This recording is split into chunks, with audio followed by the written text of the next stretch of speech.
before the world drowned beneath the waters, before the storm that would erase civilizations and reshape continents, before thunder became the voice of judgment and mountains vanished beneath rising tides, the story began with a command spoken into the heart of a single man.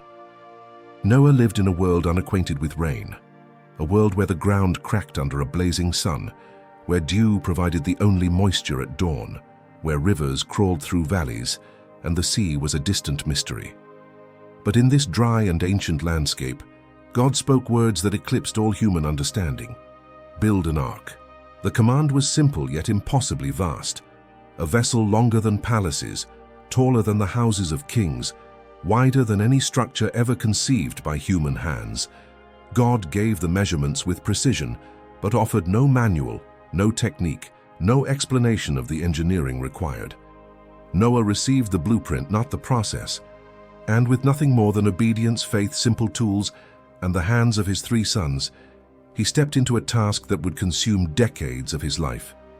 Each morning, Noah rose before the mist evaporated. The world around him still slept, but his mission was awake. He walked across the land he had chosen, a valley wide enough to cradle a structure nearly 450 feet long and 75 feet wide. The ground had to be flattened, cleared, reinforced. He marked boundaries with stones, leveled slopes, removed roots, and filled depressions under a sun that showed no mercy. Dust clung to his skin, his clothes, his tools. Neighbors gathered daily to mock, whisper, or simply stare, for no man in history had ever laid a foundation for a ship so far from the ocean. Yet Noah pressed on.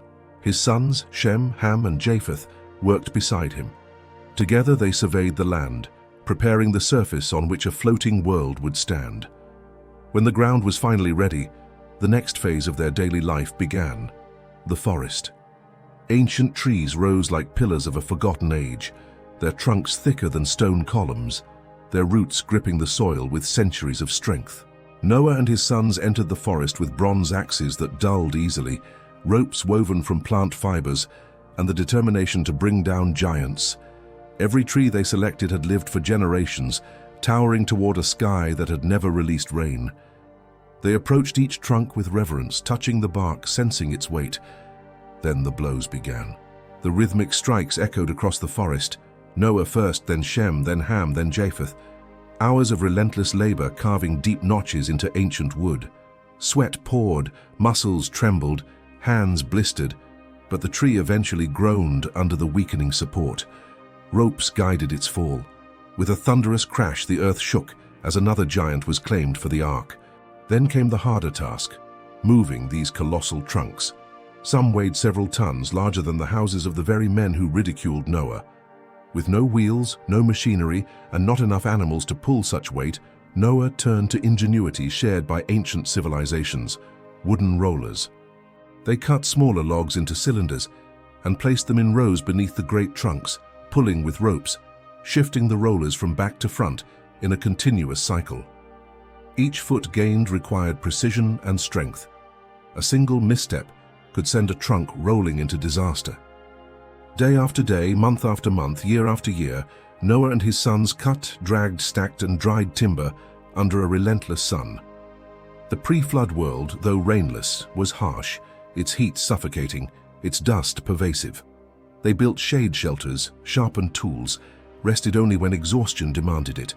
Some local workers, paid or curious, lent their strength without understanding the purpose. And then came the shaping of the ark's bones. The keel, the spine of the vessel, had to be assembled with perfect alignment. No tree was long enough, so Noah joined beam after beam using carved joints, hammering hardwood pegs into place until each segment locked seamlessly into the next. The ribs came next, massive curved beams shaping the body of the ark like the skeleton of a wooden giant. But bending wood required mastery. Noah dug pits, filled them with water and bark, heated stones until they glowed red, and dropped them into the pits to create steam. The beams softened slowly. Noah and his sons bent them with careful pressure, securing them into molds until they cooled into perfect arcs. Lift after lift, they raised the ribs using ropes, scaffolding, and leverage systems invented out of necessity. The ark began to rise, casting long shadows across the valley, Its silhouette grew into an unmistakable figure on the horizon, a monument of wood that defied the mockery of neighbors and the logic of men. Inside, Noah carved compartments, cells and storage rooms. He planned ventilation routes, drainage channels, raised platforms for food storage. He placed heavier animals on the lower levels to stabilize the center of gravity. Predators were separated. Birds were given elevated spaces. Every detail mattered. Without order, the ark would become chaos. Without planning, thousands of creatures would perish long before the flood reached its peak. The sealing process nearly broke them. Pitch, a mixture of resin, oils and minerals, had to be boiled in great cauldrons. The black substance was heated under a burning sky until it bubbled, releasing fumes that stung the eyes and throat. Noah and his sons applied it inside and out, pressing fibers soaked in tar into every crack. Inside the ark, the air became a suffocating haze. They worked in cycles: enter, seal, escape for air, then return. Layer after layer, seam after seam, until the ark became watertight, a sealed sanctuary ready for the storm. Then came the door. A massive opening required structural reinforcement. Noah framed it with beams thicker than any others, joined with interlocking joints and sealed with extra pitch. It rested on a heavy pivot, built to close under a pressure no human could produce. For Noah knew the truth. God himself would close the door. And then one morning the ground stilled. The air held its breath. The forest quieted. Animals stirred. Noah looked toward the horizon and saw movement, not chaotic, not fleeing, but ordered. Animals came. They came from hills, forests, plains. They walked, crawled, flew, climbed. 2 by 2, calm and without fear, they approached the ark. Predators walked beside prey. Birds circled before landing. Creatures Noah had never seen stepped onto the ramp with certainty, as if drawn by an invisible call. The neighbors who once laughed now trembled.